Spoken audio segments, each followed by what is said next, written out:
Fala, meus amigos, sejam bem-vindos a mais um Devocional Fire, véspera de Natal. Por aqui já estamos no clima, de véspera, mas vamos iniciar, mais esse devocional orando e agradecendo a Deus, não só por mais esse dia, mas por tudo aquilo que Ele fez, em 2024, já estamos findando o ano praticamente, Só tem aí mais 2 semaninhas para o ano acabar e começar tudo de novo, Iniciar 2025 de uma forma mais ousada, mais encorajada, para a glória e honra do nome dele. Amém?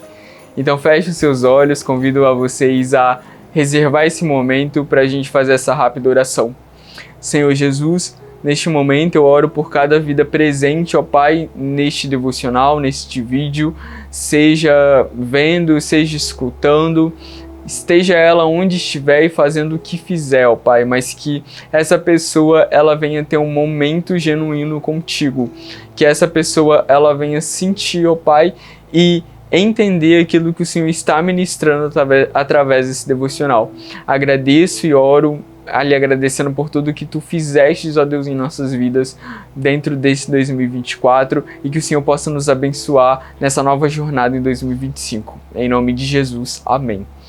Bom, iniciando esse vídeo aqui especial de Natal, vamos começar lendo um pouco do Evangelho de João. Em João 3, capítulo 3, versículo 19, há uma passagem bem forte, bem reta e bem direta, que diz o seguinte: a luz veio ao mundo, mas os homens amaram as trevas e não a luz, porque suas obras eram más. Nesse trecho, o escritor é bem claro ao dizer que a humanidade, os homens, a carnalidade humana, a natureza humana, negligenciou a luz, negou a luz, rejeitou a luz, escolheram as trevas e abandonaram Deus, abandonaram tudo que havia de bom e abraçaram o mal.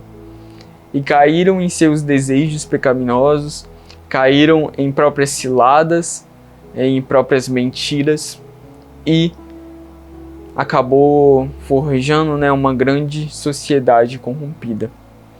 Mas por meio de uma virgem, por meio de uma revelação divina, Deus se encarna em forma de homem, se submete em forma de homem, ele nasce, ele é uma criança, ele é um bebê, ele passa pela fase de adolescente, de jovem, se torna um adulto e se entrega como sacrifício vivo a todos nós. E hoje nós temos livre acesso com o Pai, livre acesso com Deus. E é basicamente isso que vamos falar e vamos destrinchar durante todo este Devocional Fire. Bom, convido a vocês a abrir a Bíblia de vocês em João capítulo 3, versículos 16. Iremos ler um pouco mais desse trecho que fala tanto do amor, expressa tanto do amor de Deus e de sua misericórdia para conosco. Porque Deus amou o mundo de tal maneira que deu o seu Filho unigênito para todo aquele que nele crê não pereça, mas tenha vida eterna. Pois Deus enviou o seu Filho ao mundo não para condenar o mundo, ou seja, não é para trazer condenação, mas para que o mundo fosse salvo por meio dele. Ou seja, vou dizer como se fosse uma realiança, reafirmar a aliança entre Deus e os homens. Quem nele crê não é condenado, mas quem não crê já está condenado por não crer no nome do Filho unigênito de Deus. E este é o julgamento: a luz veio ao mundo, mas os homens amaram mais as trevas e não a luz, porque as suas obras eram más. Ou seja, nesse trecho, nós temos uma clara certeza daquilo que Deus já dizia há muito tempo atrás, sobre a misericórdia dele com a humanidade, sobre a misericórdia dele com a descendente de Abraão, sobre o amor dele pela humanidade. Deus, ele, neste momento, é como se ele fosse além da descendente de Abraão, além do povo de Israel, além dos judeus. E sim, neste momento, ele estaria quebrando uma barreira que existia entre Deus e a humanidade, né? Igual eu vou falar mais para frente, o véu ele foi rasgado e hoje nós temos livre acesso a Deus. Antes, como eu já até mesmo falei em devocionais anteriores, quem tinha, né, acesso à presença ao Santo dos Santos eram somente o sumo sacerdote, e isso só acontecia uma vez a cada 1 ano, se eu não me engano, tá bom? Se eu estiver errado, me corrijam. Mas a presença do Senhor, ela não era de livre acesso a todos, não é como é hoje, né? O batismo do Espírito Santo, a manifestação de dons, isso não era comum, isso era bem escandalizante, talvez, né? Para as pessoas da época, caso vissem. Mas Deus, ele quebra essa barreira. E por meio do seu Filho, por meio da entrega do Cordeiro Imaculado, Deus, ele reata novamente essa parceria, não parceria, mas essa aliança entre Deus e o homem, concedendo ao homem misericórdia e uma graça que não é merecida, um amor que não é merecido e também a justificação de pecados desde que haja um arrependimento genuíno. Hoje nós podemos errar, na verdade nós erramos, não é que nós podemos, mas nós erramos, muitas vezes até mesmo, sabe, de uma maneira muito aleatória. Todos nós caímos, mas hoje temos assim, um apoio para se levantar. Nós não somos julgados por conta disso, né? Nós não recebemos uma condenação imediata, nós temos direito ao perdão, desde que nós nos arrependamos, né, de coração, em espírito e em verdade. E bom, Deus em sua misericórdia, ele concede à humanidade uma graça imerecida e por meio da entrega de seu Filho, ele traz sobre toda a carne o direito à redenção. E bom, voltando um pouco atrás, né, um pouco sobre esse relato que eu escrevi aqui enquanto eu escrevia sobre o que iria falar, né? Deus, ele me trouxe muito à mente a passagem de João 1. Então gostaria que vocês abrissem novamente a Bíblia de vocês ou, né, acompanhassem essa leitura em João 1. No princípio era aquele que é a palavra. Ele estava com Deus e ele era Deus. Ele estava com Deus no princípio, e todas as coisas foram feitas por intermédio dele. Sem ele, nada do que existe teria sido feito. Nele estava a vida, e esta era a luz dos homens. A luz brilha nas trevas, e as trevas não a derrotaram. Ou seja, sem ele, nada disso teria acontecido. Nada disso teria tomado forma, porque ele era a luz. E a luz,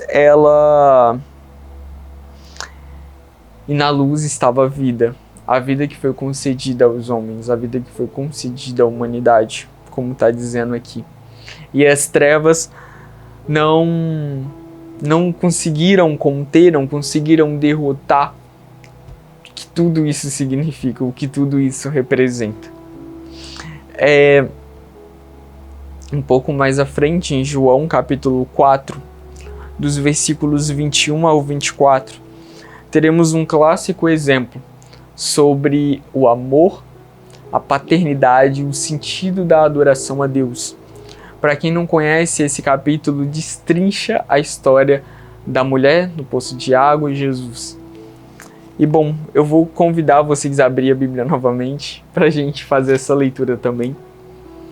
Bom, Jesus, ele declara, a partir do versículo 21 do capítulo 4, creia em mim, mulher, está próxima a hora em que vocês adorarão o Pai nem neste monte e nem em Jerusalém. Vocês, samaritanos, adorarão o que não conhecem. Nós adoramos o que conhecemos, pois a salvação... Acho que eu li errado, perdão. Eu vou voltar um pouco aqui, no versículo 22, né? vocês samaritanos adoram o que não conhecem. Nós adoramos o que conhecemos, pois a salvação vem dos judeus. No entanto, está chegando a hora, e de fato já chegou, em que os verdadeiros adoradores adorarão o Pai em espírito e em verdade. Ou seja, não é sobre mais CNPJ. Vou dizer assim para ficar entendível os dias de hoje.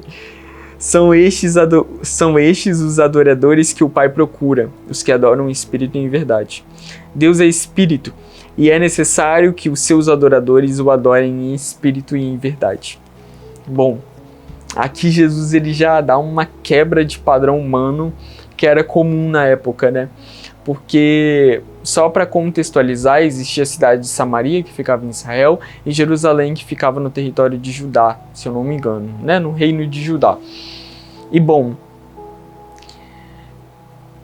em Jerusalém havia o templo, e como o povo de Samaria, em Israel, não tinha mais aquele convívio saudável com seus irmãos, né, judeus, acaba que houve um conflito e houve essa separação. Então, os samaritanos não iam até Jerusalém e o povo de Jerusalém, né, os judeus, eles não iam até Samaria. Então, né, não tinha mais esse convívio aí de irmandade. O reino havia sido dividido e era isso que acontecia. O povo de Samaria não se dava bem com o povo de Judá.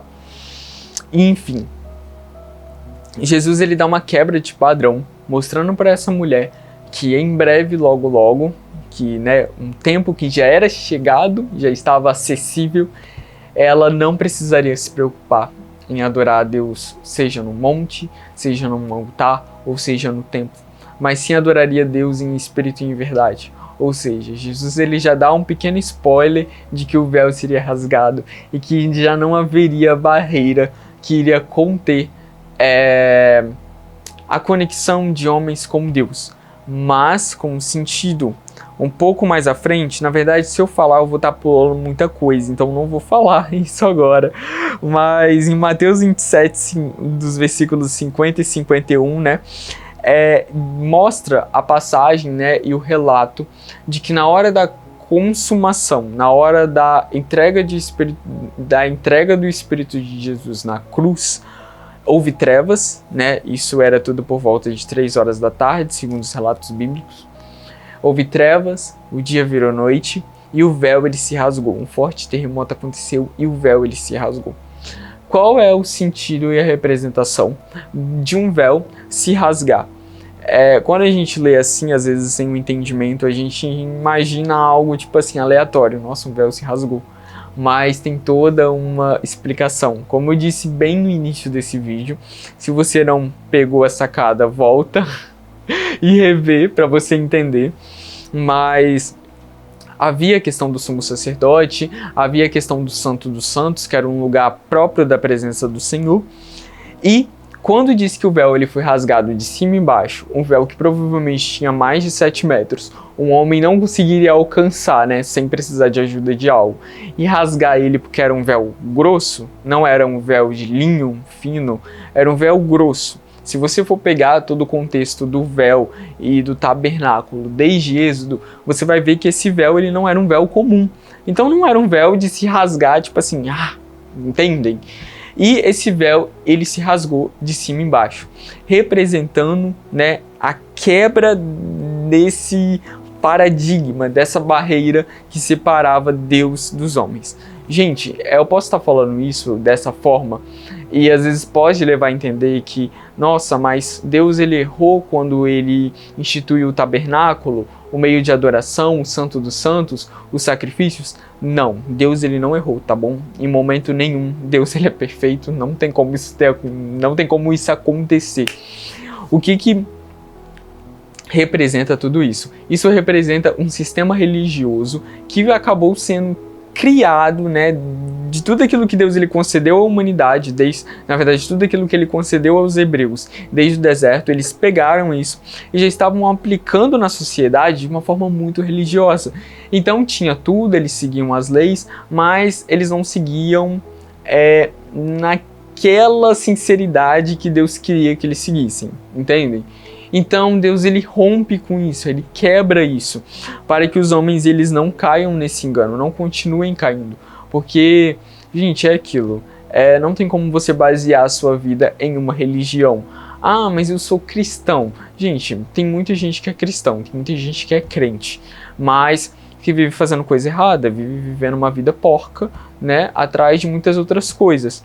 E o verdadeiro sentido da palavra ser cristão eu acho que, agora expressando o meu ponto de vista, é quando a pessoa ela realmente está pronta para enfrentar muitas coisas por amor ao nome de Cristo, ao nome de Jesus, ao nome do Senhor, entende? Ao nome de Deus, tipo isso, cara, não importa a perseguição que eu passe, não importa se eu for mártir, não importa se eu for perseguido, seja em qualquer ambiente, eu vou estar firme, porque não é sobre mim, sim sobre Jesus.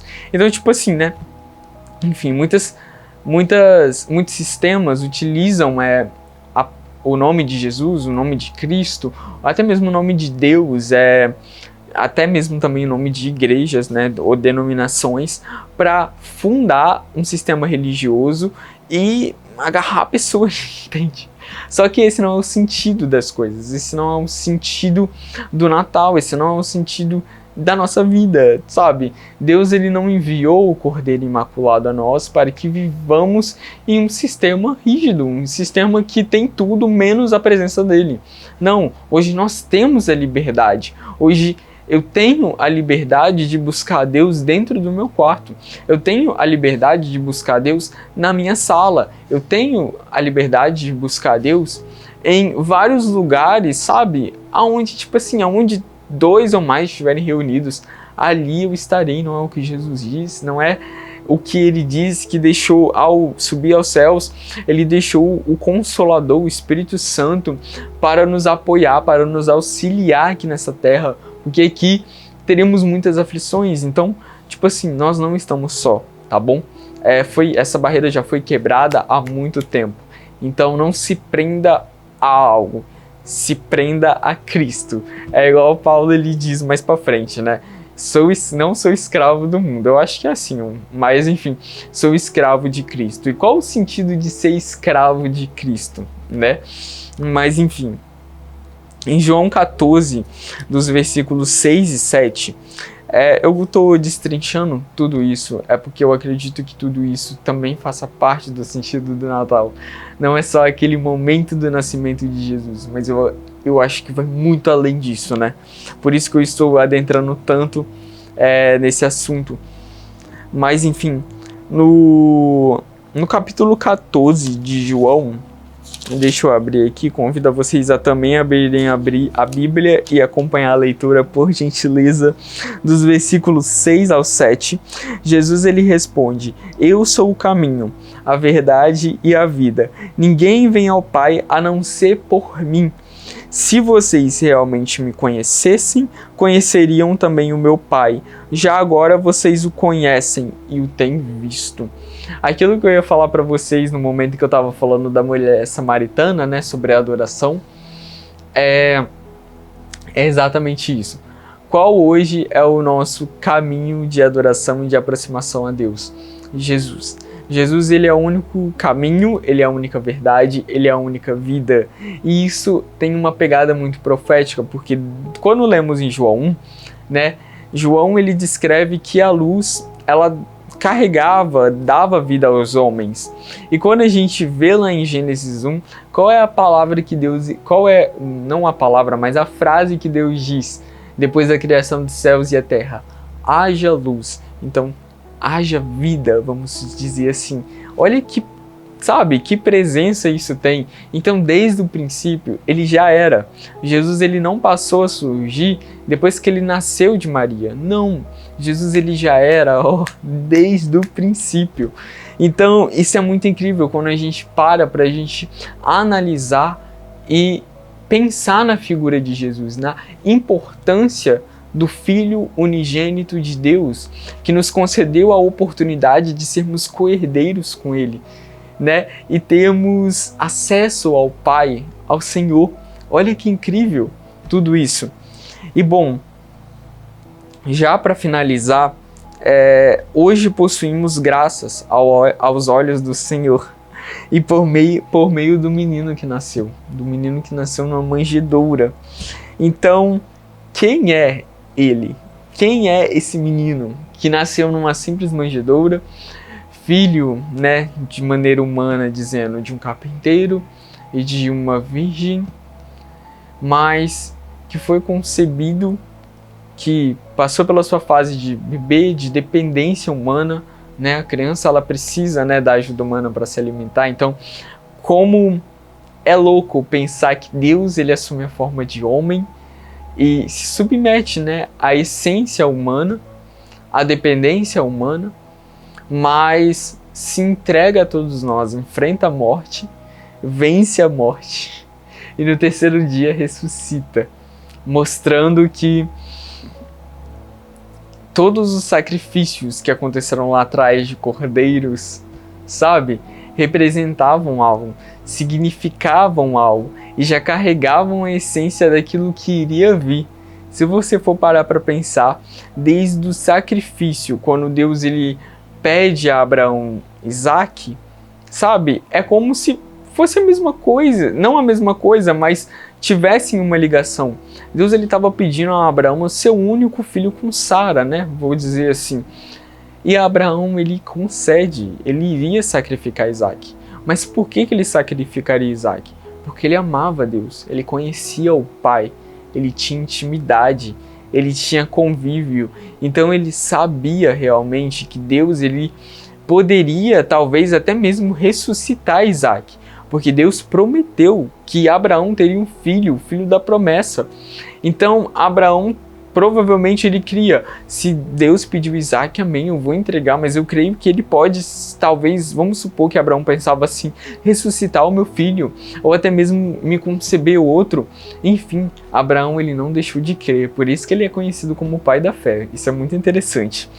Mas, bom, para finalizar, eu acho que o que tinha para falar foi falado. E eu espero que o Espírito Santo tenha ministrado a você essa palavra, essa mensagem. Eu quis trazer algo diferente, eu não quis trazer algo focado somente no nascimento de Jesus, por mais que tenha sido muito importante, mas eu gostaria muito de falar sobre quem Jesus é, entende? Quem Jesus ele foi aqui na terra e quem é ele hoje nos céus, porque Jesus ele venceu a morte. Ele não está aqui de maneira materializada no nosso meio, mas em espírito e em verdade, nos ensinando grandes coisas, nos ensinando a adoração ao Pai em espírito e em verdade, nos direcionando a Ele que é o caminho. Então, eu gostaria de finalizar não fazendo uma oração, como eu fiz no último, mas simplesmente lendo um trecho com vocês de Colossenses, capítulo 1, deixa eu só encontrar aqui na minha Bíblia, porque eu não marco. Aí eu tenho que ficar encontrando aqui. Mas Colossenses capítulo 1, dos versículos 15 até o 23. Esse trecho ele é muito incrível, porque ele relata tudo sobre a supremacia de Cristo. Então, respondendo a pergunta, quem é Jesus? Vamos ler esse trecho com a pergunta na nossa cabeça. Quem é Jesus? Ele é a imagem do Deus invisível, o primogênito sobre toda a criação, pois nele foram criadas todas as coisas nos céus e na terra, as visíveis e as invisíveis, sejam tronos, sejam soberanias, poderes ou autoridades. Todas as coisas foram criadas por ele e para ele. Ele é antes de todas as coisas, e nele tudo subsiste. Ele é a cabeça do corpo, que é a igreja. É o princípio e o primogênito dentre os mortos, para que em tudo tenha a supremacia. Pois foi do agrado de Deus que nele habitasse toda a plenitude, e por meio dele reconciliasse consigo todas as coisas, tanto as que estão na terra, quanto as que estão no céu, estabelecendo paz pelo seu sangue que foi derramado na cruz. Antes vocês estavam separados de Deus, e na mente de vocês eram inimigos por causa do mau procedimento de vocês. mas agora ele os reconciliou pelo corpo físico de Cristo, mediante a morte, para apresentá-los diante dele santos, inculpáveis e livres de qualquer acusação, desde que continuem alicerçados e firmes na fé, sem se afastarem da esperança do Evangelho, que vocês ouviram e que tem sido proclamado a todos os que estão debaixo do céu. Esse é o Evangelho do qual eu, Paulo, me tornei ministro.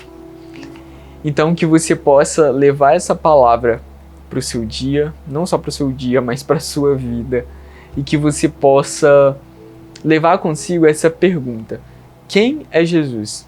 Faça diariamente essa pergunta para você e antes de ler um trecho como Colossenses 1, responda por si próprio. Quem é Jesus para você? Qual um sentido, não vou dizer do Natal, mas qual o sentido da vida, da entrega de Jesus como Cordeiro e da morte e da ressurreição dele como Filho de Deus, como o próprio Deus encarnado?